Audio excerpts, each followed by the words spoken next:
Praise the Lord. Isang mapagpalang gabi ang aking pong pagbati minsan pa sa bawat isa.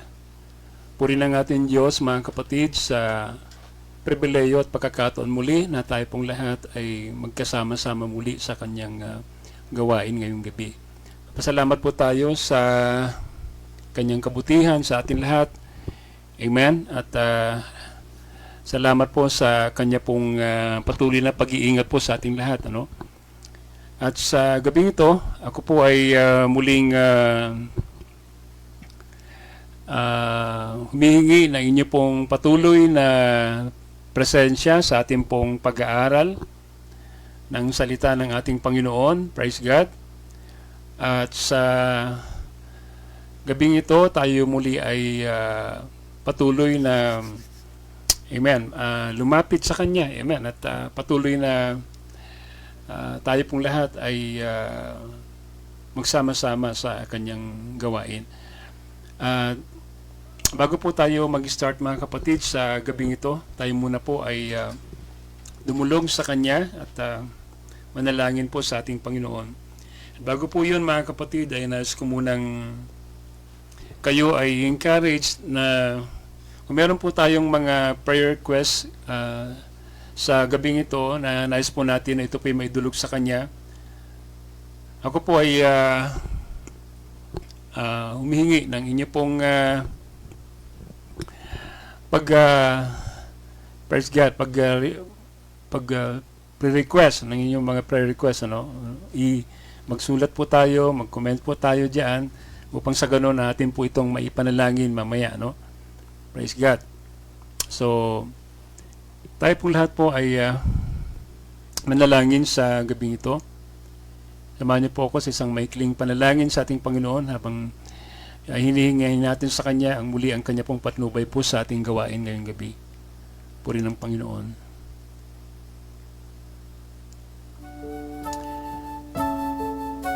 Tayo po'y manalangin sa Kanya. Manaming Diyos na makapangyarihan sa lahat, muli kami po ay narito at nagpapasalamat sa pribileyo muli, Lord, na kami po ay magkasama-sama po sa inyong gawain. Saman po naroroon po ang aking pong mga kapatid ngayong gabi, anuman ang kanilang kalagayan, dalangin ko, Panginoon Diyos, na nawa ay maipaabot sa kanila, Panginoon Diyos, ang yung mensahe, ang yung mga salita, Lord, sa gabing ito. At hayaan niyo muli, Panginoon Diyos, na ang iyong banal na Espiritu ang siyang magturo sa amin kung ano po, Panginoon, ang aming pong nais, Lord God, na patuloy na makita sa iyong salita. Ayon po sa inyong leadership, sa iyong kalooban. Kayo, Diyos, ang siya magpalinaw sa amin, Panginoon, ng iyong mga salita. May the great teacher, Lord, come and teach us, Lord, your word. Dalayan ko muli, Lord, na kayo ang siyang mag-ayos ng lahat, Panginoon. Ay control mo, Panginoon Diyos, ang aming pong linya. Nawa ito'y maging maayos, Lord, na makarating sa bawat mga nakikinig at nanonood ngayong gabi. Pangunahan niyo po ang iyong malit na lingkod, Lord, habang ako po ay nagsasalita ng iyong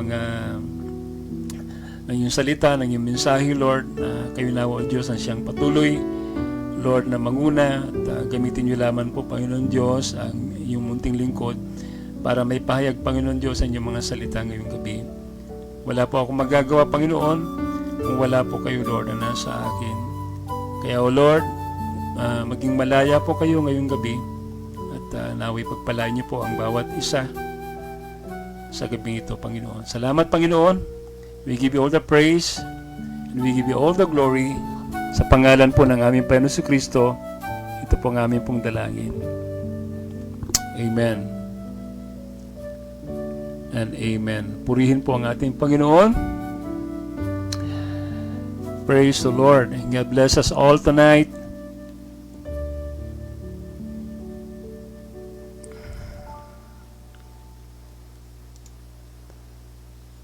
So, sa gabing ito, nais kong magbahagi sa inyo ng isang mensahe na binigyan ko po ng pamagat na The Mystery of the 11 Gentile Workers between second and third woo. Yan po. So yun po ang paksa po natin, ano? The mystery of the 11 workers, Gentile workers, between second and third woos. Praise the Lord. Okay. So, basahin na po natin ang ating teksto sa Matthew chapter 20.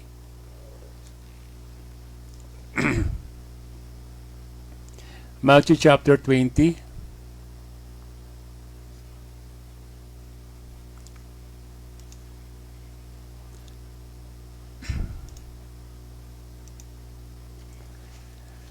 Ang sabi po rito, the verse 1, sapagkat ang kaharian ng langit ay tulad ng isang tao na puno ng sambahayan, na lumabas sa pagkaumagang umaga upang umupa ng manggagawa sa kanyang ubasan. Verse 2, at nang makipagkasundo na siya sa mga manggagawa sa 1 denaryo, sa bawat araw ay sinugo niya sila sa kanyang ubasan. At siya lumabas nang malapit na ang 3 oras at nakita ang mga iba sa pamilihan na nangatatayong walang ginagawa. Verse 4, at sinabi niya sa kanila, magsiparoon din naman kayo sa ubasan at bibigyan ko kayo ng nasa katwiran. At nagsiyaw ng kanilang lakad sa ubasan. Verse 5, lumabas siyang muli nang malapit na ang mga oras na 6 at 9. At gayon din ang ginawa. At lumabas siya nang malapit na ang 11 oras at nakasumpong siya ng mga iba na nangakatayo at sinabi niya sa kanila, bakit kayo'y nangakatayo rito sa buong maghapon ng walang ginagawa? Verse 7, at sinabi nila sa kanya, sapagkat sino may walang umupa sa amin. Sinabi niya sa kanila, magsiparito din naman kayo sa ubasan. At nang dumating ang hapon, sinabi ng Panginoon ng ubasan sa kanyang katiwala, tawagin mo ang mga manggagawa at bayaran mo sila ng kaupahan sa kanila, na mula sa mga huli hanggang sa mga una. Sundan natin sa verse 9. At paglapit ng mga inupahan ng malapit na ang 11 oras, ay tumanggap bawat tao ng 1 denaryo. At nang magsilapit ang mga nauna, ang isip nila'y magsisitanggap sila ng higit. At sila'y nagsitanggap din ng bawat tao ng 1 denaryo. Verse 11, at ang kanilang tanggapin ay nangagbulong-bulong laban sa puno ng sambahayan, na nangagsasabi, isa lamang oras ang ginugol nitong mga huli. Sila'y ipinantay mo sa amin, na aming binata ang hirap sa maghapon, ang init na nakakasunog. Verse 13, datapat siya'y sumagot at sinabi sa kanila, kaibigan, hindi kita iniiring. Hindi baga nakipagkayari ka sa akin sa 1 denaryo. Verse 14, kunin mo ang ganang iyo at humayo ka sa iyong lakad, ibig kong bigyan itong huli ng gaya rin sa iyo.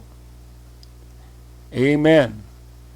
Verse 15, hindi baga matuwid sa aking gawin ang ibig ko sa aking pag-aari? O masama ang mata mo sapagkat ako'y mabuti? Verse 16, kaya't ang mga unay, mga huhuli, at ang mga huli ay mga uuna. Pagpalain ng Diyos ang kanyang mga salita ngayong gabi. Praise the Lord. Puri ng ating Panginoon. Ang aking pong paksa, katulad ng sinabi ko po, ay may pamagat na The Mystery of the 11 Gentile Workers between second and third woe. Okay? So, itong Matthew chapter 20 na binasa po natin, ito po yung parabulo patungkol po sa mga manggagawa sa ubasan. Katulad po ng ating pong binasa, ang puno ng ubasan ay naghanap ng mga manggagawa po niya doon sa kanyang ubasan. Nagsimula po siya sa umaga hanggang sa gabi. At siya nag-agree na bayaran sila lahat ng tig-isang denaryo sa kanilang mga gawa. Usually, during that time, ang isang denaryo, ang isang usual na parang basic na kabayaran o sahod ng bawat lingkod, no, sa bawat mga nagtatrabaho, no, ng isang laborer during that time. Praise God. Now, may mga bagay po akong gustong pansinin po natin dito sa mga talata natin pong binasa, no? Okay? So, may iba't ibang panahon kung saan tinawag po yung mga manggagawa. Dito po sa ating pong binasa. Una ay sa verse 1 and 2, mababasa po natin kung paano mula sa umaga, that is about 9 in the morning, okay, yung may-ari po ng lupa ay nagsimula po siyang naghanap ng kanyang mga manggagawa na pumunta po siya doon, sabi doon sa marketplace. Amen. At tumingin po siya ng mga individual na nandoon para mag-work sa kanyang ubasan. So doon po nag-start, morning time, about 9 o'clock in the morning. And then pagkatapos, early morning pa rin, morning time.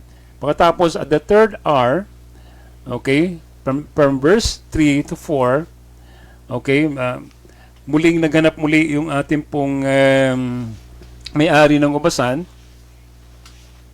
okay, ng mga manggagawa. Nag-hired siya muli ng workers niya doon sa kanyang vineyard. Amen. At that time, sabi doon, at the third hour. And the third hour, usually, kung titingnan po natin yan sa orasan ng mga Hudyo, is about 9 o'clock in the morning. And then, pagkatapos, nag-hire siya muli ng kanyang worker on the 6th and 9th hour. Okay? Yung 6 hour dyan po yun. Yan po yung middle of the day, that is the noon time. Okay? Hanggang sa 9th hour, which is 3 p.m. ng hapon. So, yan po ang sabi po dun sa may verse 5, Okay? And then, pagkatapos, ang huling kanyang tinawag sa kanyang ubasan para gumawa ay sa oras ng, sabi doon, 11th hour. 11th hour, usually, yun po ay sa gabi na po yan. Okay? Praise God.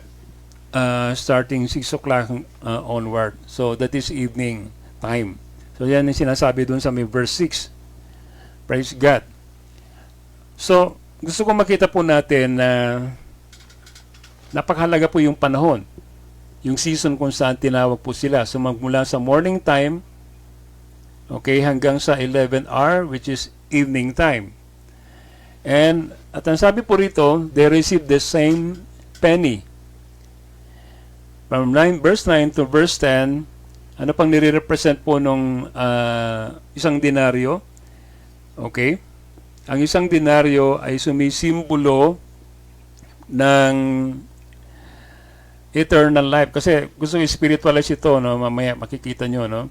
Iisa rin lang naman ang kanilang tinanggap na bayad. Right? Isang bayad lang po, mga kapatid. This represents eternal life. Praise God. In a spiritual way. Okay? Magmula doon sa una hanggang doon sa dulo. So that is the reward. Doon sa kanilang pagtrabaho doon sa ubasan nitong may-ari. Praise the Lord. At ang sabi sa may verse 11 sa 12, sabi doon, na nung nagkaroon na po ng bigayan ng bayad, ay nagmurmur at naggrumble itong mga unang mga manggagawa doon sa huli. Sapagkat ang sabi sa Bible ay pare-parehas ang kanilang naging kabayaran. At tila baga para doon sa mga nauna ay parang hindi yata patas kasi sabi nila diba, naghirap kami buong maghapon, magmula umpisa.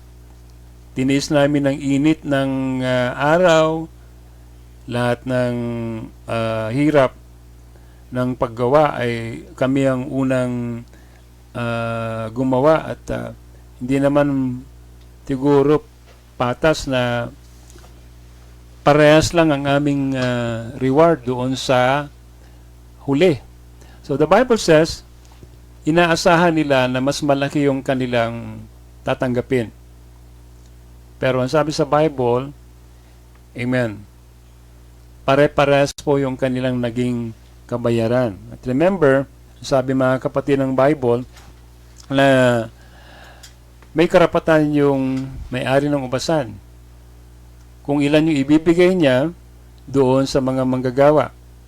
Kasi nga, sabi ng Biblia, sa una pa lang na paggawa nila ay nakipagkasundo na ang may-ari ng ubasan sa bawat mga manggagawa kung ilan po yung sahod, wage na ibibigay niya sa bawat isa. At lahat din naman itong mga manggagawa na ito ay nag-agree.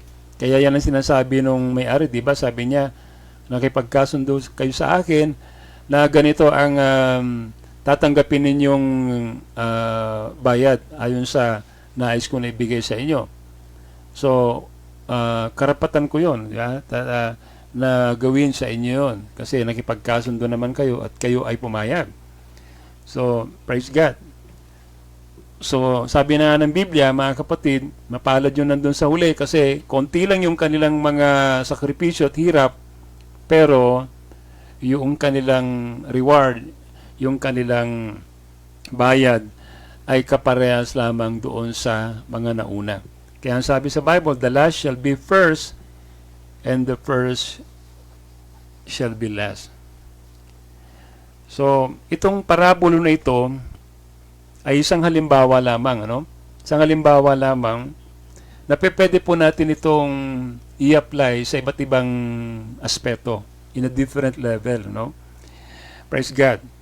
So, maring ito ay isang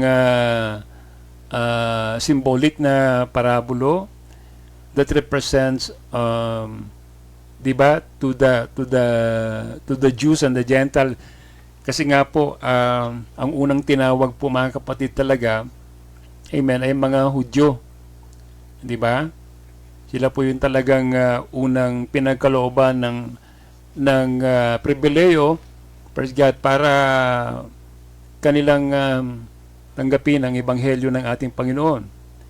Pero alam po natin, hindi po nila binigyan ito ng kahalagahan, kaya po mga kapatid, sa bandang huli, amen, ang mga hintil po ang nagbigyan ng higit na pribileyo.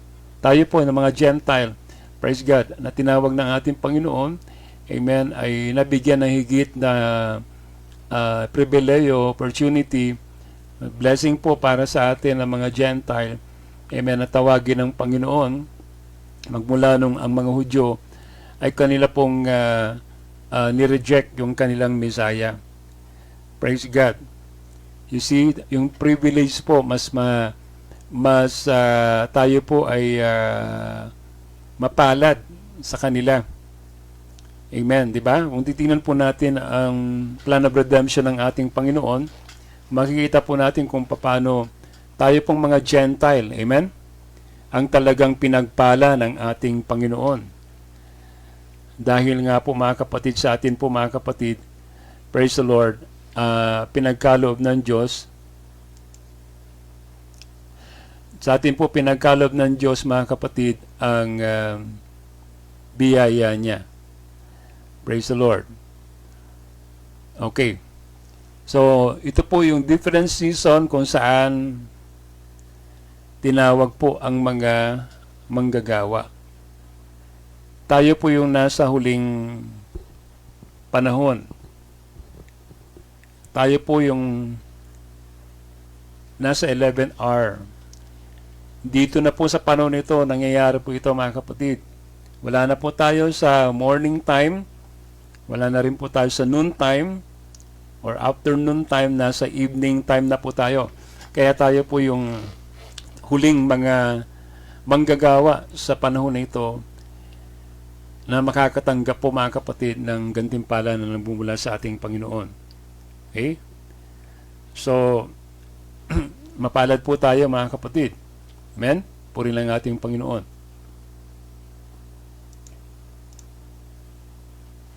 Ngayon, gusto ko pong tingnan natin sa ating pong chart na ito yung panahon na kung saan nakalagay po yung itong parabulo na ito sa biyaya, sa panahon ng biyaya ng ating Panginoon. Dito sa dispensation po natin, no? Praise God. Tayo po naniniwala mga kapatid na isa ring application po ito na gusto ko pong makita ninyo. Tayo po naniniwala na nandito po tayo sa panahon ng biyaya, no? Magmula nung ang Panginoon ay napako sa krus, amen, at siya namatay para sa atin 2,000 years ago, pumasok po ang dispensation ng grace ng biyaya na binubuo ng 7 iglesia ng kapanahunan. Di ba? Meron po tayong 7 iglesia ng kapanahunan na mababasa po natin yan sa Revelation chapter 2 hanggang sa may Revelation chapter 3. Kayo na lang po magbasa nung 7 iglesia ng kapanahunan na ito. Amen? Ang 7 iglesia ng kapanahunan na ito ay ang iglesia ng Efeso, Smyrna, Pergamos, Tiatira, Sardis, Philadelphia, at pagkatapos Laodicea. Okay? So, magmula sa panahon ni Pablo hanggang sa huling kapanahunan po ito. Praise God. So, yan po yung binubuo po ng parabulo nito. At magmula sa umpisa, may makikita po natin kung paano ang Panginoon nga po ay tumawag. Tumawag po siya ng mga tao sa bawat kapanahunan na ito para gumanap doon po sa kanyang ubasan. So katulad ng binasa po natin kanina, amen, nag-start po yan sa morning, noon, afternoon, hanggang sa evening time. Magmula sa Efeso, yan po yung panahon na kung saan, praise God, unang tumawag ang Panginoon. Amen. Yan yung panahon, mga kapatid, kung saan nagsimula ang iglesia sa kapanahunan. Hanggang sa ito'y naglakbay mula sa Efeso. Amen. Pumasok po ang kasunod na iglesia ng kapanahunan ni Smyrna at pagkatapos sa Pergamos, Tiatira, Sardis, Philadelphia, and Laodicea. So, makikita po natin kung paano bawat kapanahunan na ito, ang Diyos ay tumawag. Amen. Lahat ng mga mananampalataya sa bawat kapanahunan na ito ay kabilang po dito sa tinatawag po nating parabulo na ito. Right? Pero sa uling kapanahunan, tayo po mga kapatid ang nagre-represent sa huling kapanahunan na ito. Tayo po ang huling mga manggagawa sa panahon na ito. Okay? So, katulad po mga kapatid sa katawan, alam natin sa katawan natin, ito'y binubuo ng iba't ibang mga bahagi. At katulad po ng iglesia, praise God, ang katawan ng Panginoon, tayo rin ay nandyan tayo, bahagi tayo. At ang katawan ni Kristo ay nagsimula na naitayo mula sa paa, sa kamay, sa bibig, sa mata, hanggang sa umabot ito mga kapatid sa kaisipan, sa tinatawag nating intelligence. So, ganun ang pagbuo ng katawan. So, makikita natin na ayon sa sinabi ng minsahero sa panahon nito, ang paa ay panahon ni Luther, ang kamay ay panahon ni Wesley, ang bibig ay panahon ng mga Pentecostal, at pagkatapos ang mata ay panahon ng propeta sa panahon ng Laodicea. Pero alam natin, wala na po ang propeta ngayon sa ating panahon. Amen? Tayo na po inasaan na. Nandito na tayo sa mas mataas na antas na kalagayan kung saan naroroon ang bawat mananampalataya sa panahon na ito, kung saan, amen, ang kaisipan ni Kristo ay nasa kanila na. The mind of Christ, amen, praise God, is in us. The headship of Christ is in us. Alright? So, makikita natin kung paano napakahalaga na makita natin sa bawat types and shadows in the Bible na lagi-lagi po ang pagtawag ng Panginoon sa kanyang piniling iglesia ay laging humahantong po sa panahon ng gabi. Sabi nga ng Book of Zechariah that we are now in the evening time. Diba? Panahon na ito ng evening time. Naalala ko rin ang sabi sa Bible kung saan tinawag yung mga 10 dalaga. Diba? Sa Matthew chapter 25, nakikita natin doon kung saan nagkaroon ng pagsigaw. At ang pagsigaw doon, sabi doon, at the midnight, there was a cry made. So, hindi po morning, hindi po mga kapatid noon, kundi gabi. Nagkaroon ng sigaw. At doon tinawag po yung mga dalaga. At 5 doon sa dalaga ay nakapasok doon sa kasalan. Alam natin mga kapatid na yun ay tipot larawan mga kapatid ng totoong iglesia. Amen? Sila yung mga tinatawag natin mga wise virgin. Amen? Sila po yung mga bride ng Panginoon na makakapasok po sa tinatawag nating wedding supper. Okay? Pero yung mga 5 ay hindi nakapasok. Unfortunately, ito po yung mga grupo ng mga denominasyon na hindi umabot doon sa pamantayan ng Panginoon, kung saan makikita natin na nagkulang sila. Wala silang langis sa kanilang lampara. Amen? Ito'y grupo ng mga churches na minsan nakalasap o minsan nakahawak ng liwanag, pero hindi sila nagpatuloy sa liwanag. Kaya nga, mga kapatid, tinapos yung kanilang langis.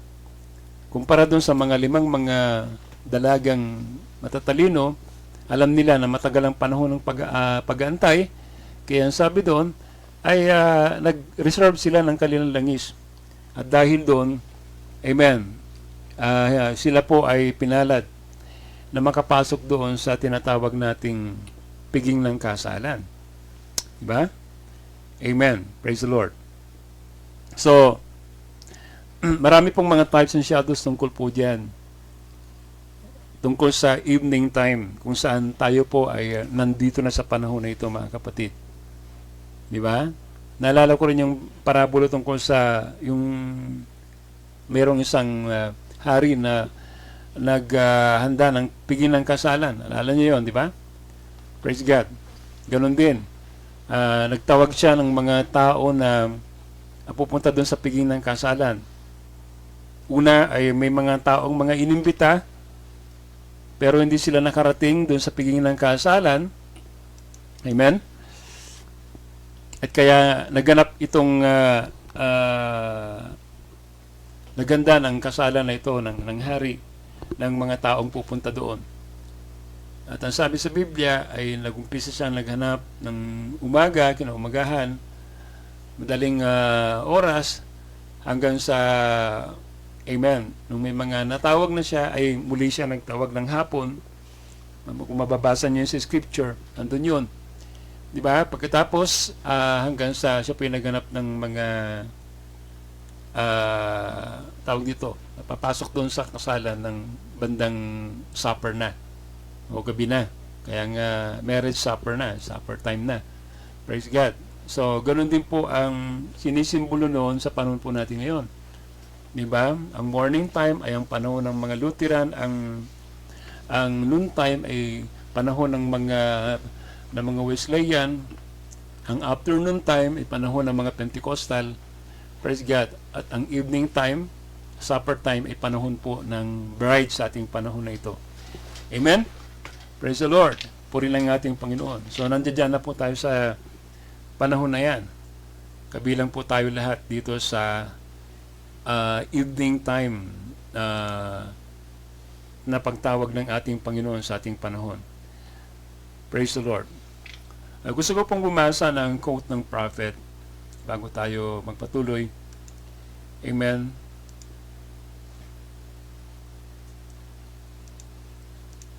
Okay, ang sabi po mga kapatid ng prophet sa message na the 10 virgins, sabi niya,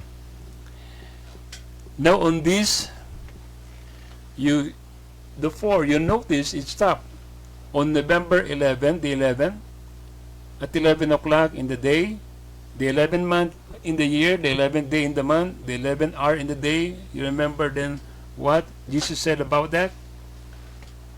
One went into the vineyard to work at one time. One got a penny, and the next one went.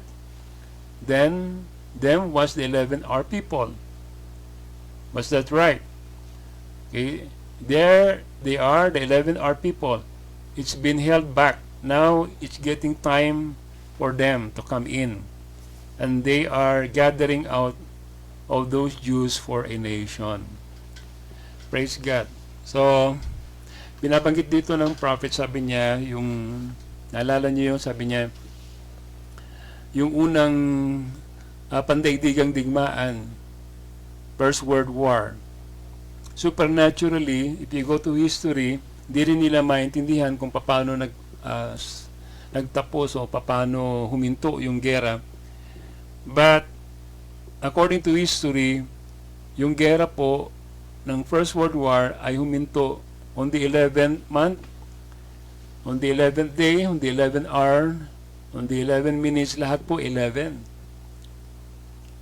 Lahat po na 11. Hindi po yung coincidence, hindi po yung nagkataon lang. Pero merong bagay na gustong ipahiwatig sa atin ng Panginoon doon sa pangyayari na yon. Kung bakit lahat ay tumapat sa 11th number, 11 month, 11 day, 11 hour. Okay? Praise God. Yan po yung nangyari doon sa First World War.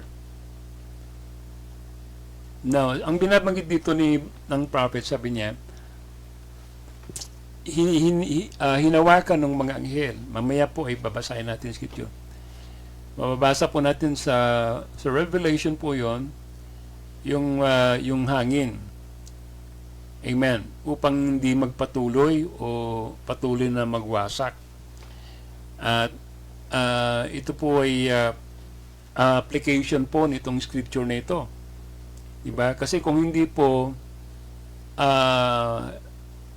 mga kapatid, huminto yung gera ng First World War, abay wala pong maiiwan sigurong tao. No? Hindi na po tayo abutin noon, wala na po tayo ngayon sana. Pero dahil meron pang plano ang Diyos, may purpose ang Panginoon, hindi niya pinahintulutan na yung unang gera na yun, na hindi huling gera na, meron pang sumunod, dahil meron pa siyang nais na mangyari, ipahayag, sa panahon na ito. So, sabi rito, he held back the wars. At dito, binanggit ng prophet yung scripture. Naalala nyo, sabi niya, sinabi ng Biblia, yung kwento ng Panginoon, sabi niya tungkol doon sa may-ari ng ubasan. Na binigyan niya sila ng isang denaryo hanggang sa umabot ito sa huling manggagawa, nung huling gabi na yon, the 11 hour people. Praise God. So you see, sabi niya, meron pa kasing kinakailangan pumasok, meron pa kasing kinakailangan na,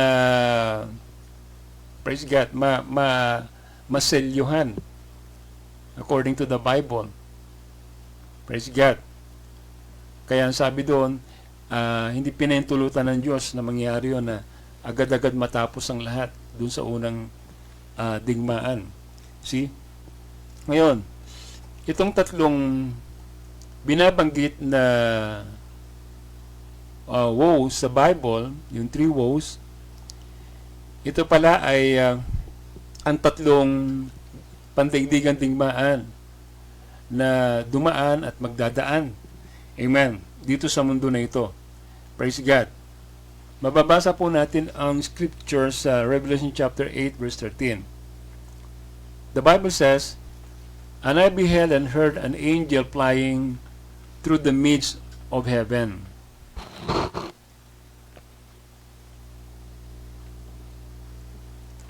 saying with a loud voice, Woe, woe, woe to the inhabitants of the earth, by reason of other voices of the trumpet of the three angels which are yet to sound. May nabanggit po dito, sabi dito na may isang anghel sa langit na sumigaw ng malakas na sigaw, tinig. And sabi niya, Woe, woe, woe to the inhabitants of the earth. Okay?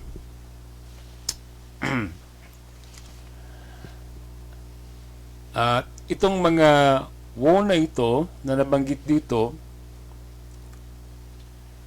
amen, ay tumutukoy sa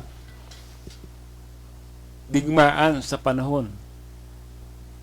Amen? Three wars, Three world wars. Tuloy natin sa may verse 12, sabi rito ng chapter 9, the Bible says, okay, one woe is past, and behold, there come two woes more hereafter. Verse 14, chapter 11, the second woe is past, and behold, the third woe cometh quickly. Now, itong mga woes na ito, sabi ko nga, ito yung mga nire-represent po nila ay gera, particular yung First World War, Second World War, saka Third World War, ay konektado doon sa pitong pakakak. Pitong pakakak. Mamaya papakita ko po sa inyo, no? Praise God. Okay? Now, alam po natin na ang trumpet sa Bible, may significance po ito, and it's about gathering together. It also represents a political disturbance. Okay?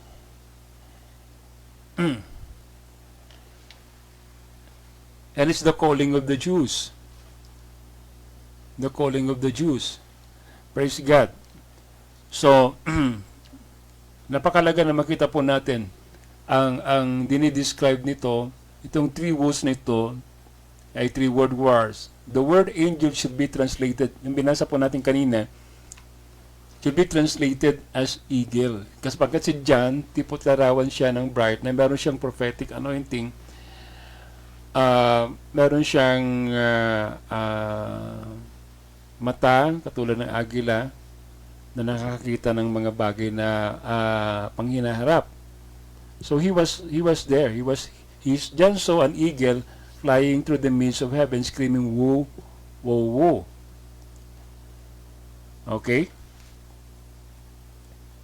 So makakakita lang po nito, mga kapatid, yung bride, tayo ang binigyan ng Diyos ng prophetic anointing. Now, these three woes represent World War I noong 1914. World War I is 1914 to 1918. World War II is 1939 to 1945. And World War III is the Battle of Armageddon. Yung unang dalawang gera ay nangyari na po, mga kapatid. Alam po natin yon.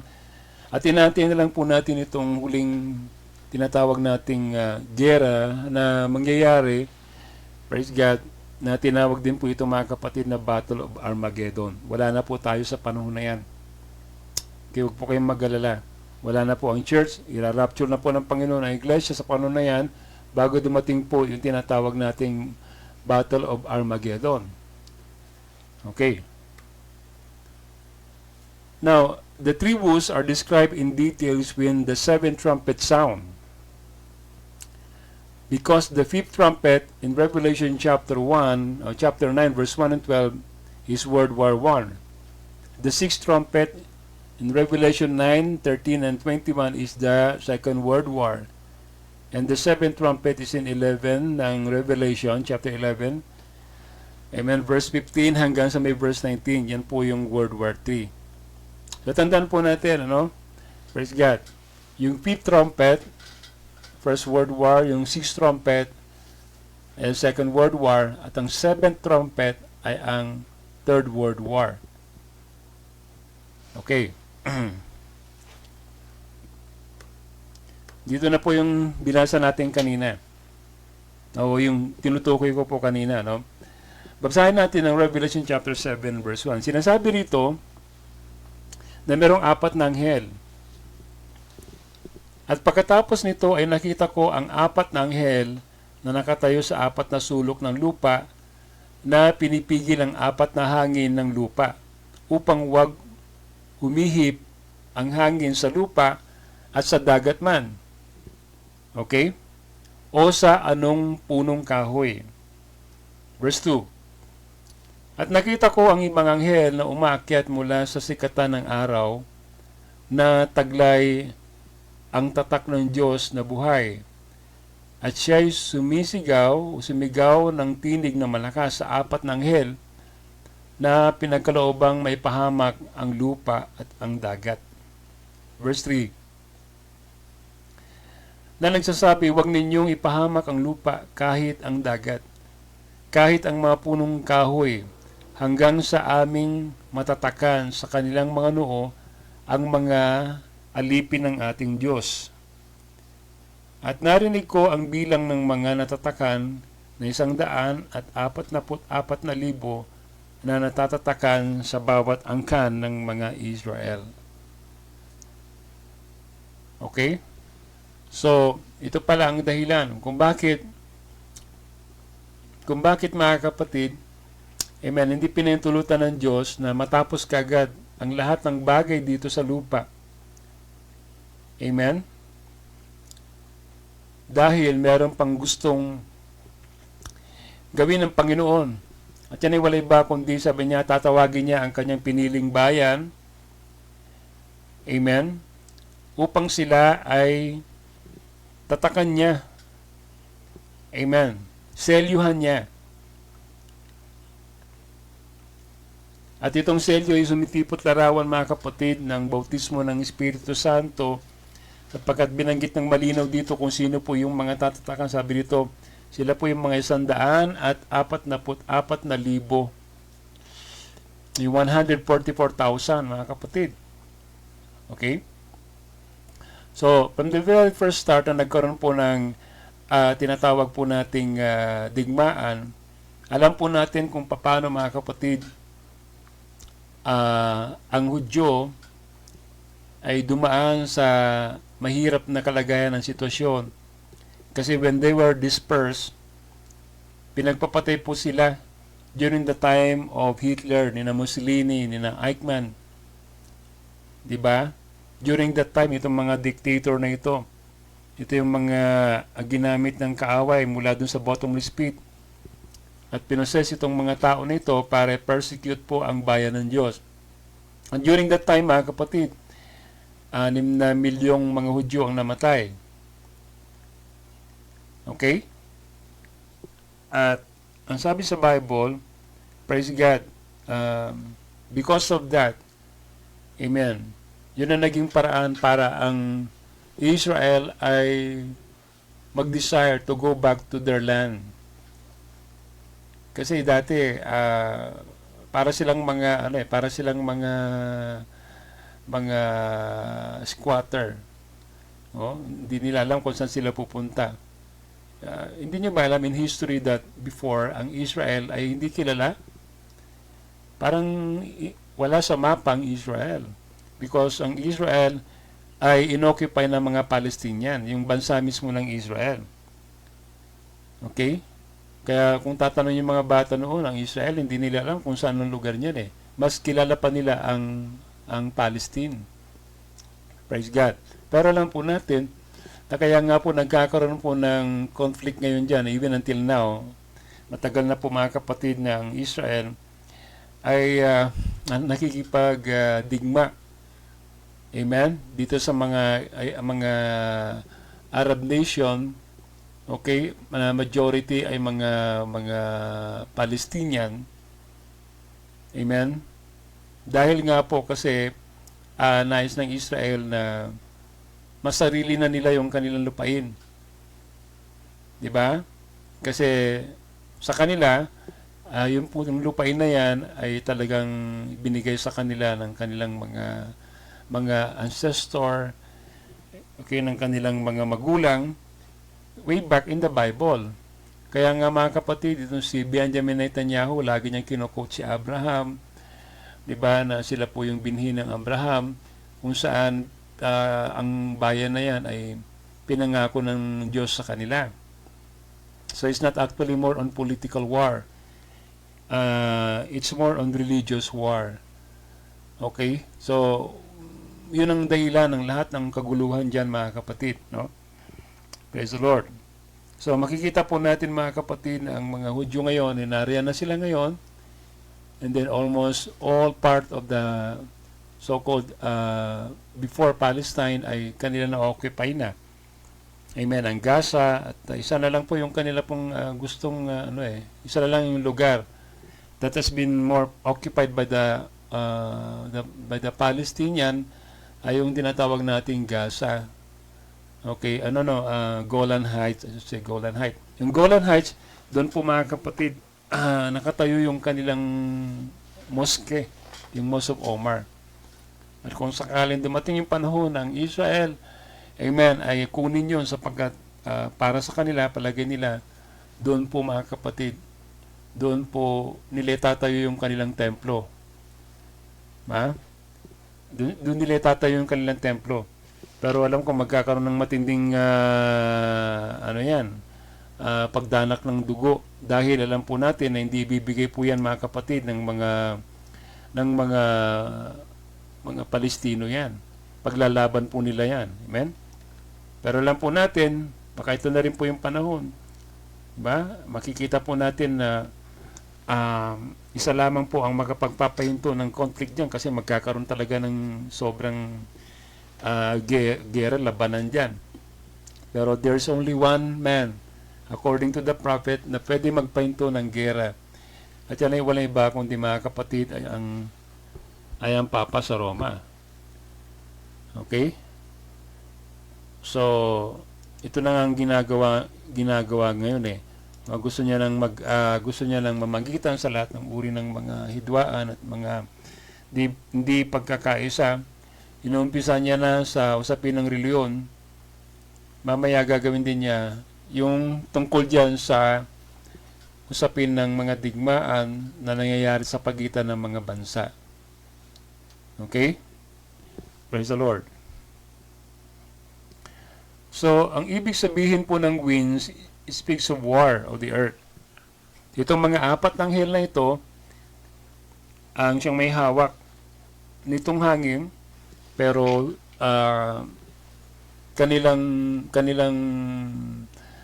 ito ay kinontrol upang sa ganon hindi po tuloy-tuloy po yung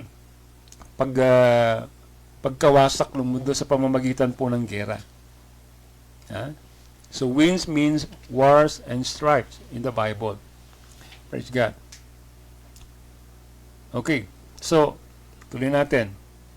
Sa Revelation chapter 8 naman, verses 6 hanggang pababa, ay makikita din naman natin yung tungkol sa 7 pakakak. Sabi rito, at ang 7 anghel na may 7 pakakak ay nagsiyanda upang magsiihip. Okay?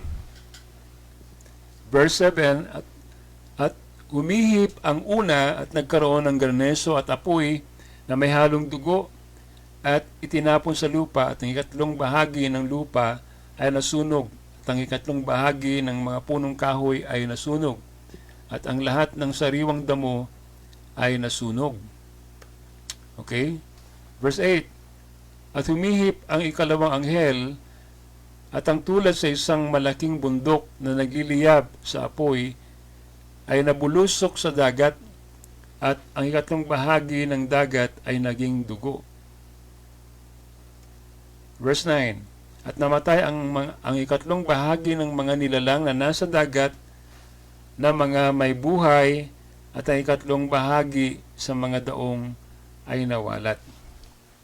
Pansinin po natin itong unang tatlong pakahakak. Sabi rito, okay? Ikatlong bahagi Okay, sabi dito, ng lupa, ng dagat ay nawasak, ang bundok ay nagliyab. Okay, at marami pong mga namatay. No? Amen. So, sapagkat po ang unang ang unang apat na bahagi ng tinatawag po nating pitong pakakak, it has something to do with the environment, Okay? Dito po sa pinapakita ko po sa inyong diagram, i-explain ko po sa inyo ito. Okay? Gusto ko lang kung maging familiar po kayo dito kasi one of these days baka drawing dito sa ating screen. So kung makikita niyo po dyan sa taas, yung first 4 seals naapektuhan po mga kapatid yung land, earth, sea at saka river. So in other words, yung pitong pakakak ay naihip na po yan. Naihip na po yan. At apektado po dyan ang lupa, ang dagat, ang katubigan. Praise God. Nawasak po. And I believe that happened during the time of First World War. World War I. Kung saan alam po natin kung paano mga kapatid sa panahon na yun, di ba? Amen, nag-umpisa ang gera at pagkatapos anong nangyari? 'Di ba? Nagpakawala mga kapatid ang tawag dito. Praise the Lord. Yung ba yung panahon na 'yon? During First World War I, kung saan mga kapatid during that time ay ang Amerika ay nagpakawala ng kanilang tinatawag nating atomic bomb. Okay. Gusto ko lang praise God makita yung eksaktong event na nangyari during that time,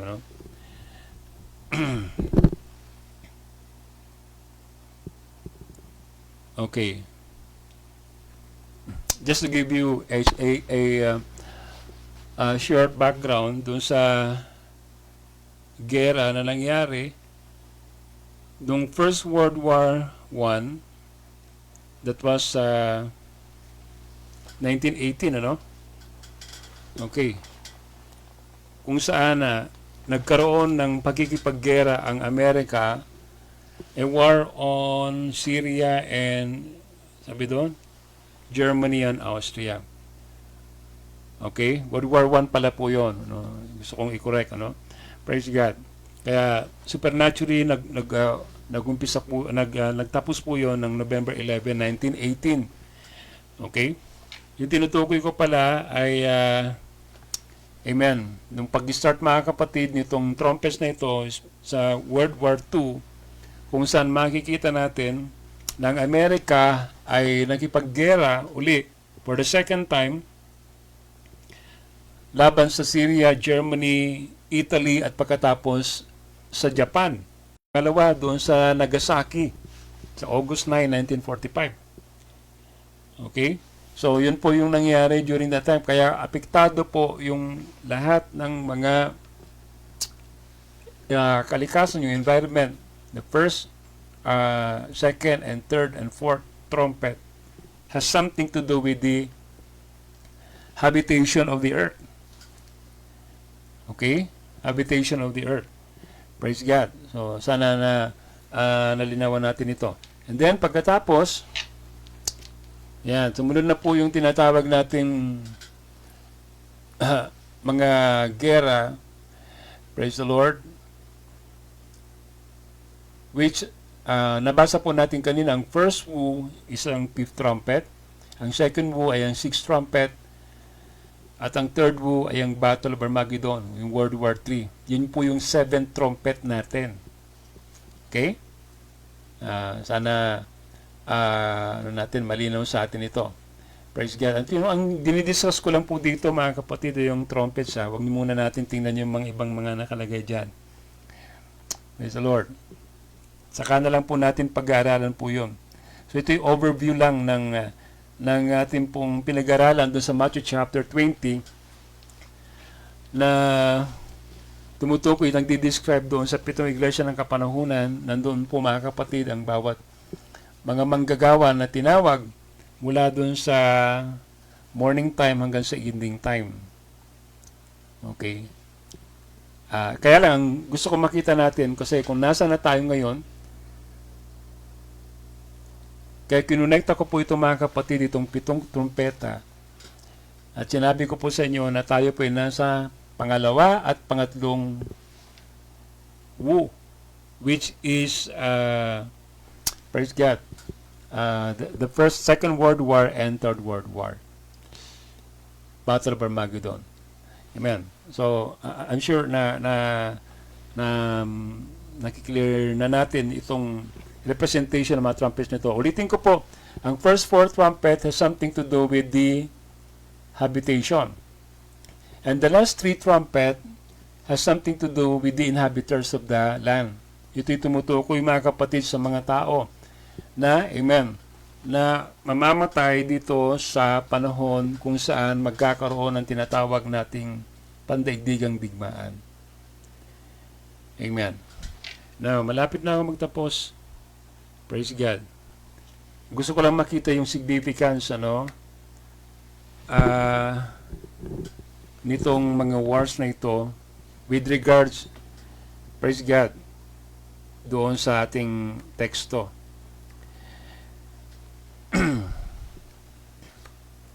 Okay, now, dito sa susunod na ating pong diagram, it says na in Revelation chapter 10, there was a mighty angel, and there is also an earthly angel that was there. The mighty angel is no other than the Lord Jesus Christ. But in Revelation chapter 10, verse 7, nandun po yung earthly angel, which is no other than the prophet of this age. Okay, siya po yung mensahero sa huling kapanahunan. Amen. So, nandito na po tayo sa panahon ng Laodicea, at makikita po natin,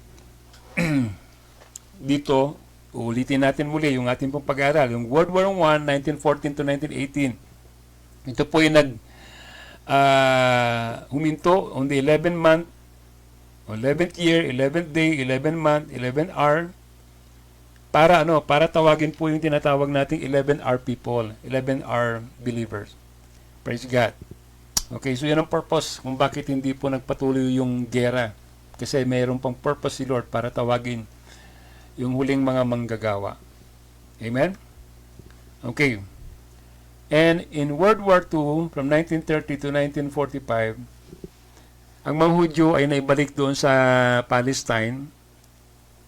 Ito po ay isang palatandaan, sinasabi sa Bible na mangyayari. Doon sa Matthew chapter 24, verse 32, kung saan sabi doon, na mananariwa muli yung puno ng igos. Okay? Yun po yung fulfillment noon. So, nangyari po yung 1946, sila po nakabalik sa kanilang lupain. Nalala nyo, in history, nakabalik po sila sa kanilang lupain, 1946, on May 7, 1946. After 2 years, 1948, sila po ay na-recognize as a nation. Pero alam po natin, mga kapatid, na during that time, amen, kinausap din ng Panginoon ang isang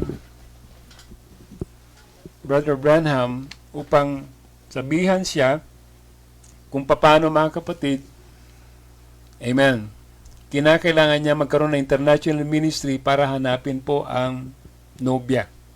Hanapin po ang bride ng Panginoon. We know na itong 1946 na ito has something to do in the scripture. Ito po ay tipot larawan po ni Naomi at saka ni Ruth na bumalik doon sa lupain. Di ba? Alam natin ang kwento ni Naomi. Umalis silang lahat, ang pamilya nila sa Bethlehem. Pero ano nangyari? Umalis sila, namatay lahat yung kanyang pamilya. Yung asawa niya, si Elimelech, namatay din ang kanyang 2 anak. Di ba? So that was happened. Amen. Sa Israel, kung saan sila po ay pinagpapatay. Marami mga namatay na mga Hudyo. Okay?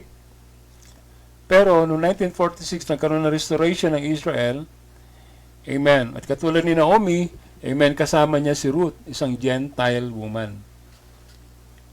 Okay, na kinalaunan, itong si Ruth na ito ay, amen, nagustuhan ng may-ari ng lupain na wala iba kundi si, praise God, Boaz. At itong si Boaz, siyang, praise God, siya yung may-ari ng field, ano? At the same time, sabi doon, siya yung tumubos dito kina Naomi at saka kay Ruth. At kinalaunan, according to the story, alam na natin, di ba? Na, praise God, itong si Ruth ay kanyang naging asawa. Di ba? Yan ang story nila. Amen? Siyang naging kinsman redeemer ni Ruth na isang Moabite. See? So, ganun din. Kung paano bumalik ang Israel, si Naomi, ay nakabalik din po sa word. Amen? At that time, kung saan tinawag din po ang isang Gentile church, ang bride. That was from 1946 hanggang sa panahon po natin ito, mga kapatid. Amen. Now, may account sa Ohio River noong 1933 sa buhay po ng evangelist na ito. Amen. Habang siya nagbabautismo, okay, doon sa River Jordan, Ohio River, okay. Habang siya ay nagbabautismo, si Brother Branham po ay nakarinig na tinig. Nasabi doon, as John the Baptist was sent to forerun the first coming of the Lord Jesus Christ, so are you sent to forerun His second coming. Amen. Alam po natin na every 7 years may nangyayari po sa experience po nitong tao na ito. Lagi-lagi po yun, no? When he was 7 years old, nakarinig siya ng tinig na nagsasabing, don't you never smoke or drink or defile your body in any way because there will be a work to do when you get older. So, yun po yung naging palaisipan at palaging tanong dito ng tao na ito, itong evangelist na ito, na kanyang sarili, bakit ano yon? Hanggang sa ito palang purpose ng Panginoon, meron pala siyang ministry na gagampanan, meron pala siyang part sa scripture na papapilan. Amen. So makita natin, according to the testimony, amen, na nangyari sa buhay niya, tinawag siya ng Panginoon para pangaral ng mensahe ng Diyos sa kanyang kapanahunan. Katulad po mga kapatid ni John, siya po ang ginamit ng Diyos para ihanda, amen, ang pagdating ng Panginoon para sa kanyang mga anak, sa kanyang bride. Praise God, diba? Tayo po ay aasawahin ng Panginoon. Amen. Tayo po ang kanyang kukuning kasintahan niya. Pero kinakailangan na ma-recognize natin yung forerunner niya. Katulad po ni John, para ma-recognize ng panahon na yon, yung misayang dumating, kinakailangan ma-recognize silang forerunner ng Panginoon. Pero it happens in that time na hindi nila na-recognize ang Messiah kasi ni-reject po nila ang kanyang forerunner. Amen. Hindi nga nila na-distinguish, hindi nila na-recognize that it was John the Baptist who fulfilled the book of Isaiah in the Bible. Sabi doon, amen, magpapadala ang Panginoon ng kanyang tinig who will going to prepare the way of the Lord. So yan ang ginawa po ni John the Baptist, di ba? Pinipare niya ang way ng Panginoon. Sabi nga niya, behold the Lamb of God who taketh away the sins of the world. But they killed John the Baptist, pinugutan nga nila ng ulo dahil hindi nila nakilala siya. Siya pala ang pumulpil ng scripture. And because of that, na-miss nila mga kapatid ang kanilang Messiah at pinako nila yung kanilang Messiah. Diba? So in the same way, ganun din sa panahon po natin ito. Marami rin po ang mamimiss nila mga kapatid ang salita sa kanilang panahon Why? Because hindi rin po nila ni-recognize yung forerunner ng Diyos sa panahon na ito na kanyang ginamit. Na binindikit ng ating Panginoon. You see, dahil narinig niya ang isang tinig, sabi niya kung paano si John the Baptist, inihanda niya ang daan ng Panginoon Kristo, ganun din ang iyong mensahe, ang siyang maghahanda, amen, para sa pagdating sa kailawang pagkakataon ng Panginoon Kristo. So yan po ay sa panahon po natin ngayon mga kapatid, amen. Now, itong tao na ito, praise the Lord,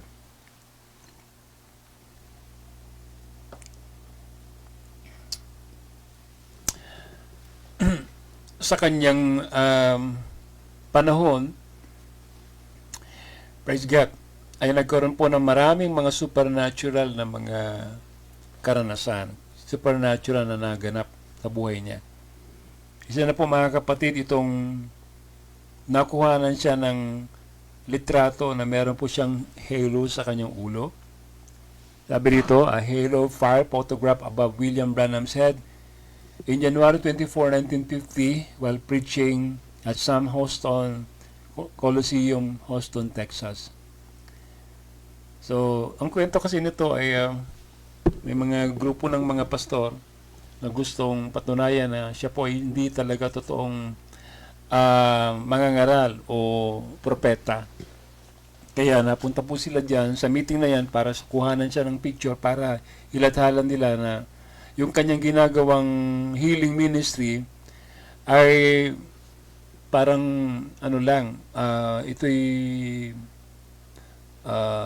katulad ng mga espiritista, parang faith healer. No? Parang hindi siya, fake po yung kanyang ginagawa. Yun ang pakiwari po nila, no? Dito sa nangyayaring mga krusada at mga healing campaign at ministry nitong si Brother Branham. So, gusto nilang patunayan yon at napunta sila dyan para kuhanan siya ng picture para sabihin na hindi ito totoo, impostor ito, etc. Pero, unfortunately, lahat ng mga kuha nilang picture ay hindi nabuo. At isa lamang po yun ang buong larawan. At ito po yung nakikita po natin dito ngayon. Na larawan na nakuhanan siya na merong halo sa kanyang ulo. Nagtaka po sila kung saan po nagmula yung halo na yan. O yung nakalagay dyan, nakapatong sa kanyang ulo. In-examine po nila yan at pagkatapos dinala nga sa na FBI para examine. At pagkalipas ng ilang panahon ng pagsusuri, ay pinatunayan po ng FBI na yung larawan na ito, hindi po ito cause ng isang exposure ng camera o ng negative, hindi galing sa liwanag sa kung saan, kundi yun po totoo, genuine. At ang sabi po nila, this is the first time na may ganitong klaseng phenomeno na nagkaroon ng ganitong tao na kuhanan siya ng picture na merong halo sa kanyang ulo. Amen. Dito lang po pinapatunayan ng Panginoon na talagang ang tao na ito ay hindi po siya bulaan, hindi po siya fake na mangangaral. Amen. Kundi binindikit po siya ng ating Panginoon. Amen. Ang kanyang mensahe ay hindi galing sa kung saan, kasi itong tao na ito ay 7th grader lang. Hindi siya nag-aral sa Bible, wala po siyang degree. Pero siya ginamit ng Panginoon para buksan ang lahat ng mga mahiwagang mga mystery sa Bible. Katulad mga kapatid ng 7 seals, ng 7 church ages, at iba pa. Okay. Kasabay ng larawan na nakikita natin dito ay ang tinatawag na mystery cloud na kuhanan, na picturean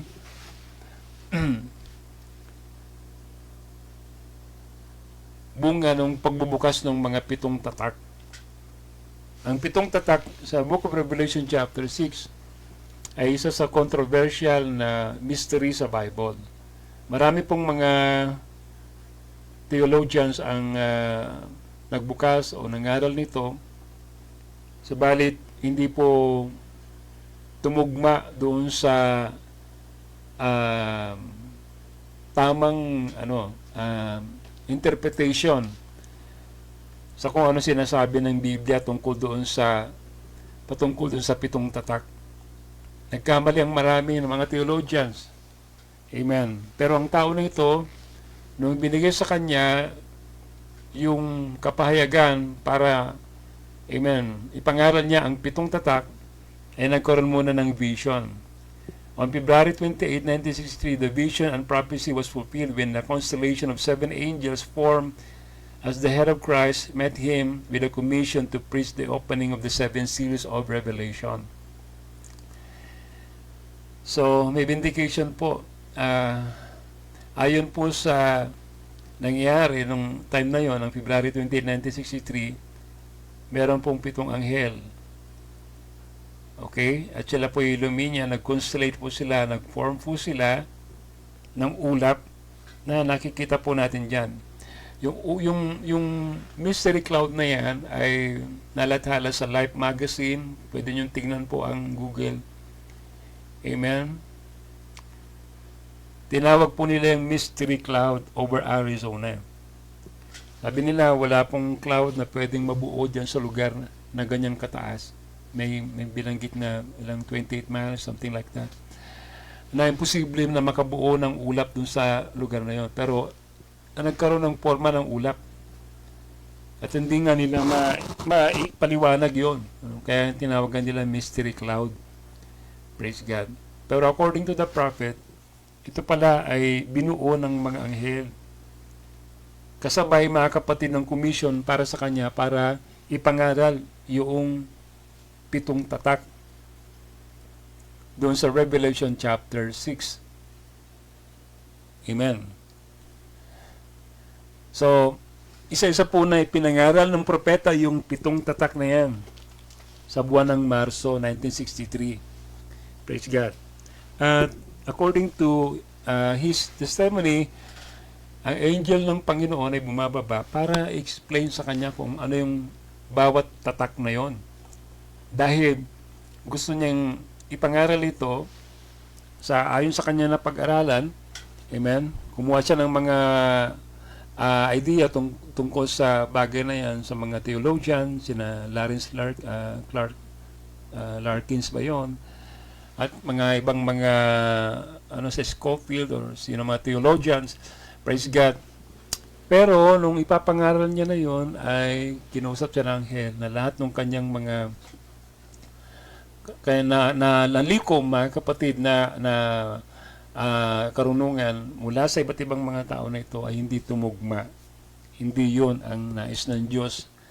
Amen. Na dapat maging kahulugan itong mga tatak na ito. Kaya supernaturally na makita natin ang Panginoon, amen, ay pinapaliwanag sa kanya kung ano yung puting kabayo, kung ano yung pulang kabayo, kung ano yung itim na kabayo, kung ano yung mapusyaw na kabayo, kung ano nangyari doon sa mga sino-sino yung mga namatay doon sa souls under the altar, anong mangyayari sa Great Tribulation, at anong laman ng 7 tatak.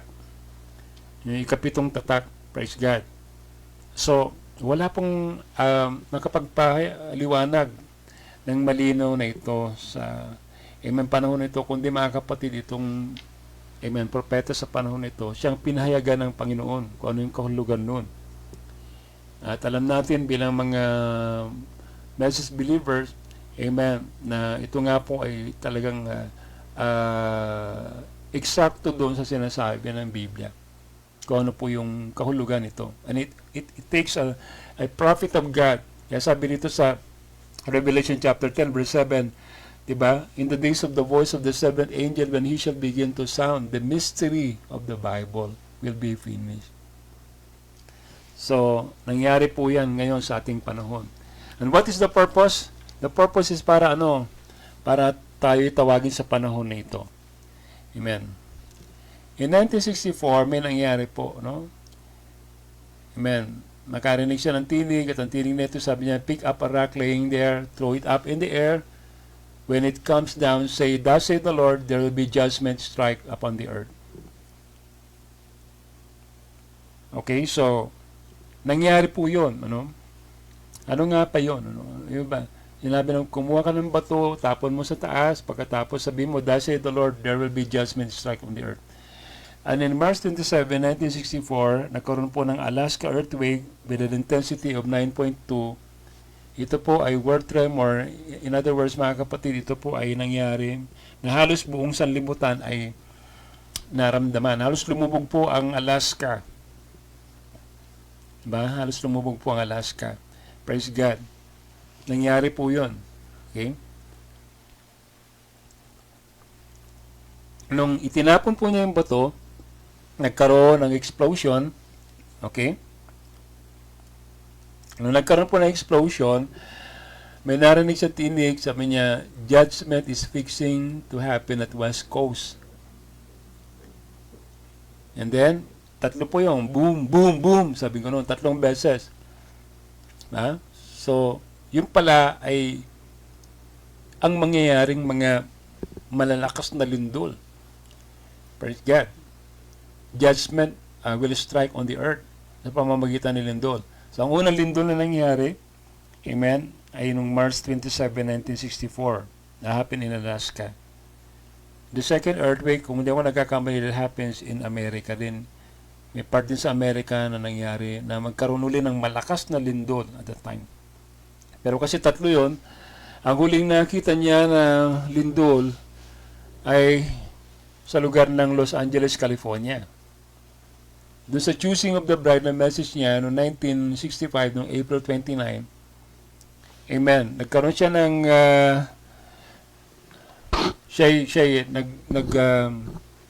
nanalangin at pagkatapos, he was anointed of the Lord at that time. Nangaral ng mensahe ng Choosing of the Bride. At ang sabi niya, thus say the Lord, Los Angeles, California will going to sink beneath the ocean. Sabi niya, Los Angeles will go beneath the ocean, and thus said the Lord, it will. She's done, she's washed, she's finished. What hour? I don't know when, but it will be sunk. Right after that, the earthquake began to jerk and bound. Praise the Lord. So, oh my, makikita po natin kung paano, mga kapatid, ito po ay napipinto ng mangyari sa panahon po natin ito. Di ba? Praise God. Judgment is everywhere. Kung titinan po natin, mga kapatid, alam na po ng mundo yun eh. Inaantay po nila itong tinatawag na The Big One. Di ba? Nakikita po natin, even dito sa Pilipinas.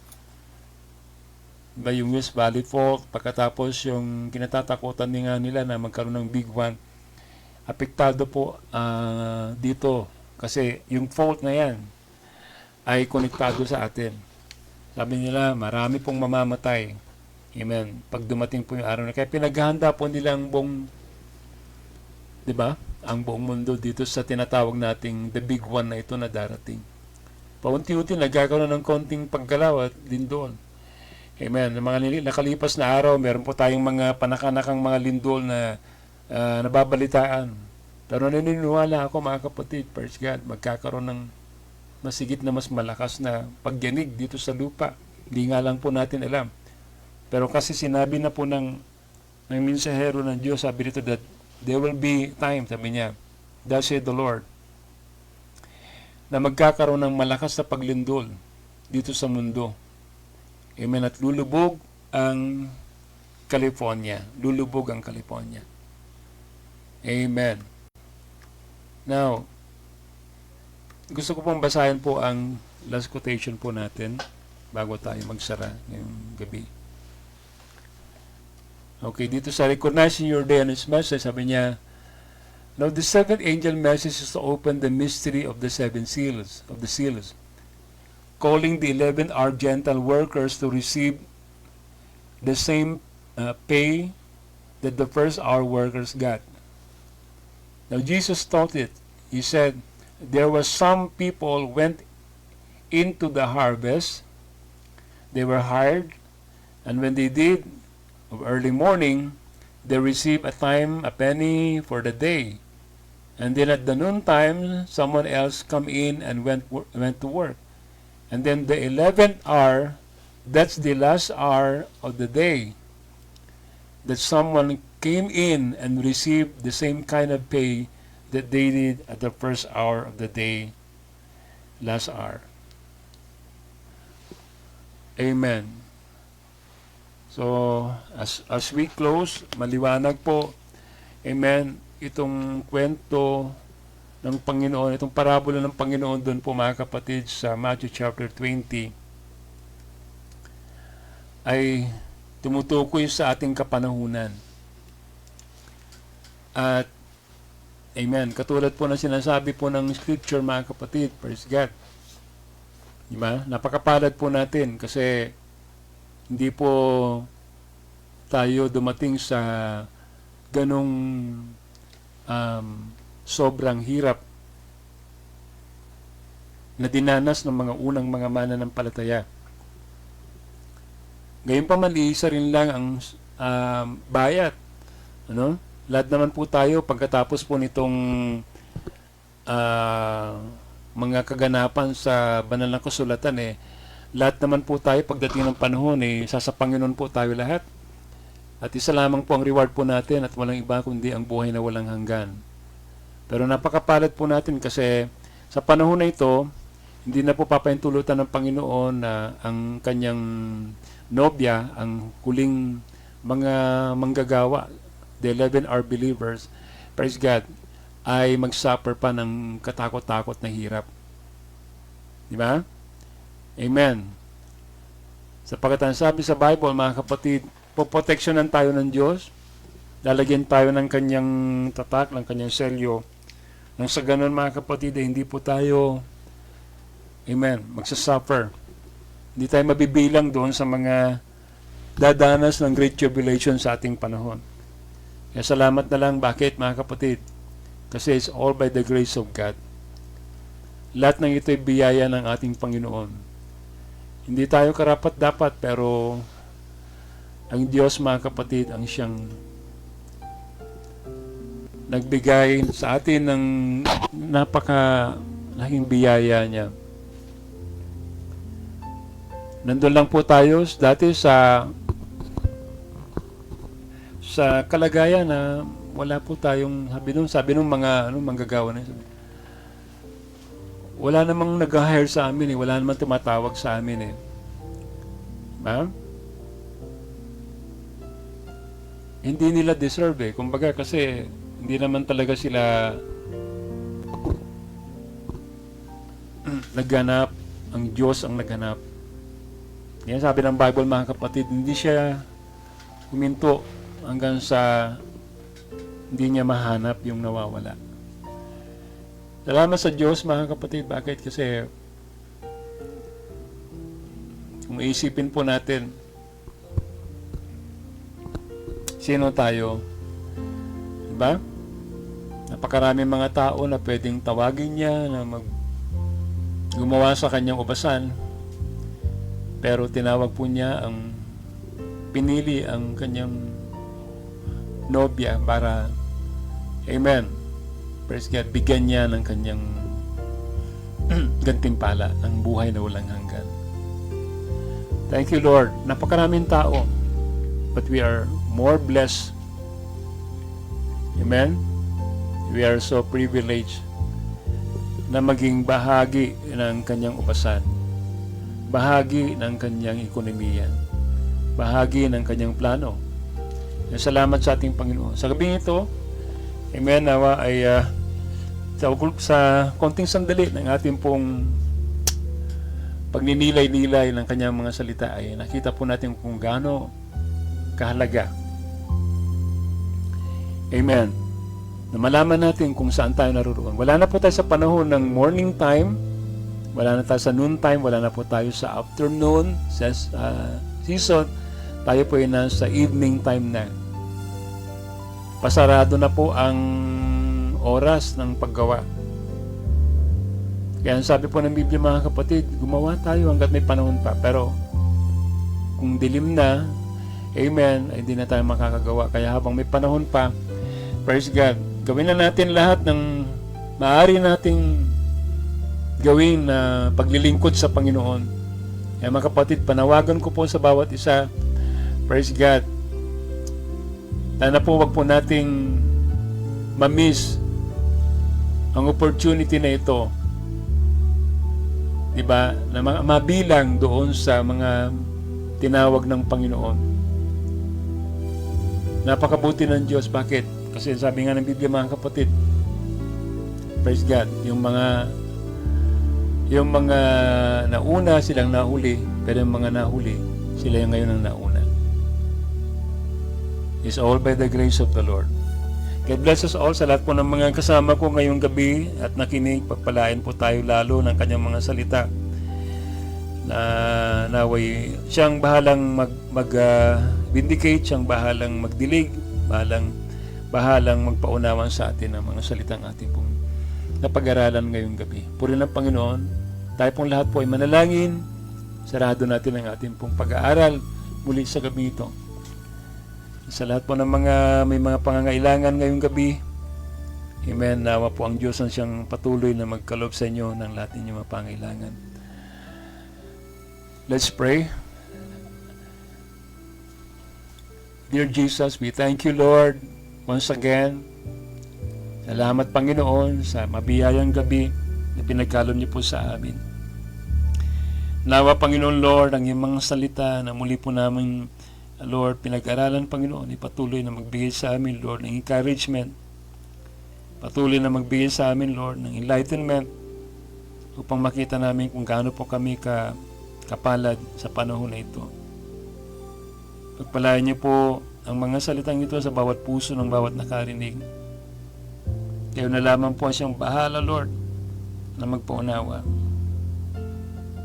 Dalangin ko, Panginoon, na naway yun naman sa aking mga kapatid ngayong gabi, ang may mga pinagdadaanan sa buhay, may mga karamdaman, Panginoon, may mga pagsubok, na kayo nawa, O Diyos, ang siyang patuloy na magbigay sa kanila ng overcoming power para malagpasan po nila, Lord, ang lahat ng kanilang mga pinagdadaanan sa buhay. Lord, I pray, God, for all those who are experiencing, Lord, illness and diseases right now, whatever it is, Lord. Pray, God, for healing in the name of the Lord Jesus Christ, Lord. Abutin mo po ang bawat katawan na mayroong karamdaman ngayon. Kayo po ang magpagaling, Panginoon Diyos. I-claim po namin, we declare healing right now in the name of the Lord Jesus Christ. At sa lahat po ng aking mga kapatid, Panginoon, na dumadaan sa mga spiritual na karamdaman, Panginoon, kayo po, O Diyos, ang magbigay sa kanila ng iyong awa.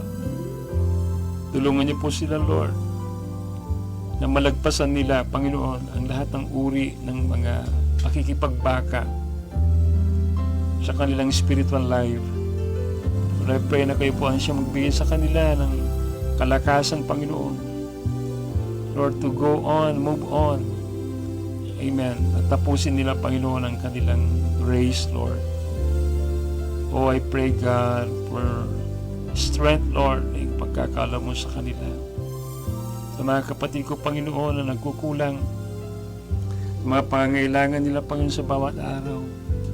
Lord, I pray na kayo po ang magbigay ng yung provision sa kanila. Kayo mag-provide ng kanilang pangangailangan, Panginoon, O God. Batin niyo po ang bawat pangangailangan namin, Panginoon. Kayo mag-supply nito, Lord, O God. O dinadalayan ko ang aking mga kapatid, Panginoon, sa kanilang mga material things na kailangan nila, material needs, Lord. May you bless them, Lord. May you provide all their needs, Lord God, according to your riches and glory. Salamat muli, Panginoon, sa gabing ito, Lord. Thank you, Lord, for the spiritual nourishment namin. Thank you, Lord, for your word na amin po napakinggan. Purihin ka, Panginoon. Dakila ka namin, Lord. Tinatas ka namin, Ama, sa gabi ito. We give you all the praise and we give you all the glory in the mighty name of the Lord Jesus Christ. We ask all these things and pray. Sa susunod na pag-aaral po natin, amen, meron pong relasyon sa mga pinag-aralan natin ngayon. Meron po akong mga ipapakitang mga ibang mga mga slide or chart para mas lalo luminaw po sa atin yung mga bagay-bagay na pinag-aralan po natin. Amen. So, I hope na sana po ay nakapagbigay ito ng dagdag na kapahayagan po sa atin tungkol sa kanyang mga salita. Amen. Praise the Lord. Pagpalaan po tayo ng ating Panginoon patuloy. Amen. At magkaroon po tayo ng isang mainam na pagpapahinga ngayong gabi. Salamat po sa inyong pagsubaybay. Pinupuri ko po ang Panginoon. Amen. Sa pagkakataon na tayo pong lahat ay nagkasama. Amen. Hanggang sa susunod muli na pag-aaral po natin, nawa ay magsama-sama muli tayo lahat. Shalom, bride, and praise God. Hallelujah. God bless us all.